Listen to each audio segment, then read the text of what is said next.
The thing that's attractive about that, Kate, is what Will was saying a moment ago, the public square, right? That these social media companies have become these behemoths that we never envisioned, 20 years ago. I was just thinking about this because I talked to my old pal from Fox News, Rick Leventhal, the other day. And I was telling about how the coverage I saw on 9/11, 2001 was the reason I left the law and got into news. Well, that same time, I remember I was in Chicago, 2001 to 2002, and a friend of mine was dating a guy, and she said, "Oh, I Googled him." And I was like, "What does that mean?" This is 2002, right? What does it mean to Google somebody? That's 20 years ago. That's when, even before that, these laws were being passed to govern a body, the internet, the social media companies, that the lawmakers had no clue what they would look like, what they would be like, how important they would be to the public dialogue, right? So I see his point that this is the public square, and shouldn't we be revising the regulations that govern them, understanding now what the pros and cons of this whole thing are? And I would say to that, if you like the way Twitter or Google or Meta is moderating content and you want more of that, then yeah, revise 230, because that will ensure that those are the only companies that can continue to exist absent the framework that 230 is created. There's a reason we are the global leader in internet companies that host content. And there's a reason that US policy has led to the kind of the vibrant internet world we have today. And changing it will ensure that only the largest companies that can afford to fight lawsuits, can afford to spend hundreds of millions of dollars on content moderation technology, can afford to hire tens of thousands of content moderators. There's a reason that those companies will be fine if you change 230. And in fact, several large companies probably would be okay with you changing 230. We come at it from the perspective of what about the next generation of innovative and novel social media, but also other companies. And I think it's really easy, especially in political circles, to think that the internet is Twitter and the internet is Facebook. But it's not. There's a lot more than that. We talk to companies every day that are doing really cool, unique new things, including in the social media space. And if they don't have 230, they won't make it to be the next Facebook. And even looking at 10 years from now, let's say, I don't think there's a guarantee that Facebook or Twitter or Google will be the size they are anymore. I think there's been so much innovation in the social media space. It can feel, again, because we're kind of in this echo chamber, that we're just all on Twitter. But Discord is being used in new and innovative ways to essentially mimic social media. I wouldn't have predicted the rise of TikTok, and that's such a big platform for a lot of people. So I think it's dangerous to think that we're in this moment, we need to regulate specifically for this moment. When doing so, we'll tip the scales to ensure that only the largest companies can stick around. And I would like to see different companies in place in the next 10 years, but that they need 230 to grow, because they will be sued out of existence before they get a chance to really take off. That's a good point, Will. If you can take one thing to the bank, it's the litigiousness of the American people.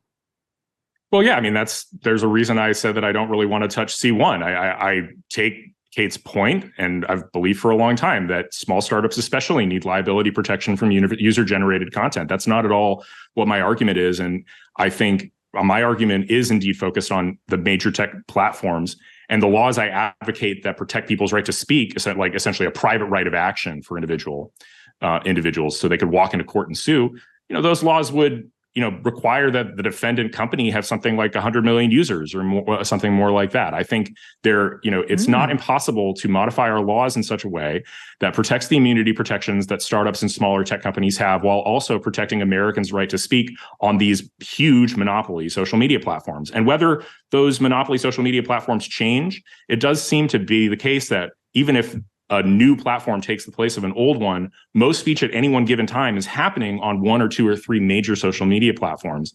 And I think there is a genuine public interest in ensuring that whatever those social media platforms are, if they're Twitter today or TikTok today or something else tomorrow, whatever those platforms are, that Americans have a right to speak on them. Okay, I like this case. So now to take it to an analogy from when I was growing up, he's not going to go after Ma Bell for the conversations you're having on the phone, he is going to go after them. He's going to make them subject to liability, but he's not going to get the two kids with the Campbell soup cans and the string attaching them, having their conversation. How about that? Does that assuage your concerns about the small startups? No, I think, yes, we have the startup perspective. We talk to startup founders all the time, but we also are increasingly talking to internet creators who are also small business owners. I think it's really easy to dismiss internet creators as dances on TikTok. But right, these are advocates and educators and comedians and musicians and artists. So it's a whole community, again, that I think only exists because of Section 230. And these people use these large platforms to run their businesses. And, they don't, by and large, want to live in a world where their content is served next to hate speech or where their content is served next to harassment. So the ability of even large platforms to remove speech that they feel like make their platform a dangerous and unwelcoming and irrelevant place to be is still really dangerous. And maybe the startups will be fine, although, of course, every startup wants to be big enough to kind of trigger some of these concerns and have that market power. But even taking the smaller platforms out of it, so many people, and you can disagree that the platforms are doing a good job. I actually don't think anybody thinks the platforms are doing a great job. So that's like a conversation that's worth having. But the legal framework that underlies the ability for a platform to say, no, actually, we're trying to be something specific and we don't want this hate speech. We don't want this racism. We don't want this harassment, this bullying. We don't want it on our platform. That's really important and keeps the internet, to the extent the internet is healthy and working, it's because platforms can make those decisions. Oh boy. All right. Now that I was kind of with you until that last sentence. But the problem is what they think is hate speech it's absurd. I mean, truly, it is not possible to change your sex. If you are born a biological man, you're a man. Like that has been labeled hate speech on Twitter. So those of us who are in the camp of sanity are sick and tired of getting our factual-based conversations shut down. COVID was probably even better example, right? Where people are tweeting out like, the vaccines do not prevent the spread of COVID. Censored, right? Like that's what Will is trying to fight back against. Like it's actually having a seriously deleterious effect on our national conversation on knowable fact discussion. So how would you get after that? And I think that's a perfect example of kind of why content moderation is so difficult. Like I said, I don't think anybody who says they're doing it perfectly, nobody would like credit the companies with doing it perfectly. But really, content moderation, especially at scale, is incredibly difficult. And that's why these companies invest so much in technological tools and human beings, both inside and outside the company, to try to review content. And no. I got to jump in. No. I don't care how much they invest.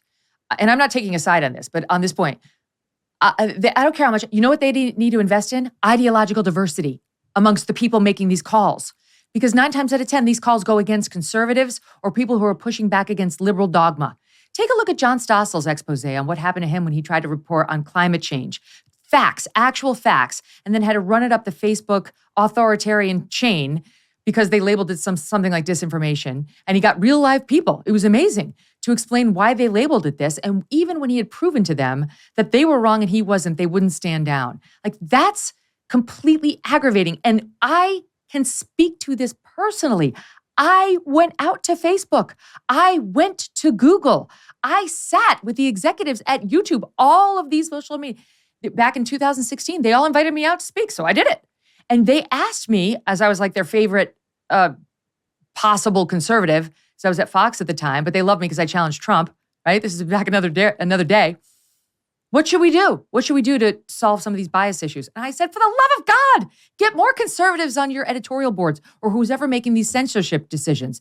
Real conservatives, not fake Lincoln, whatever project conservatives. And they didn't do it, Kate. It's not about money. It's about an ideological bent that they refuse to get off of because they share in it.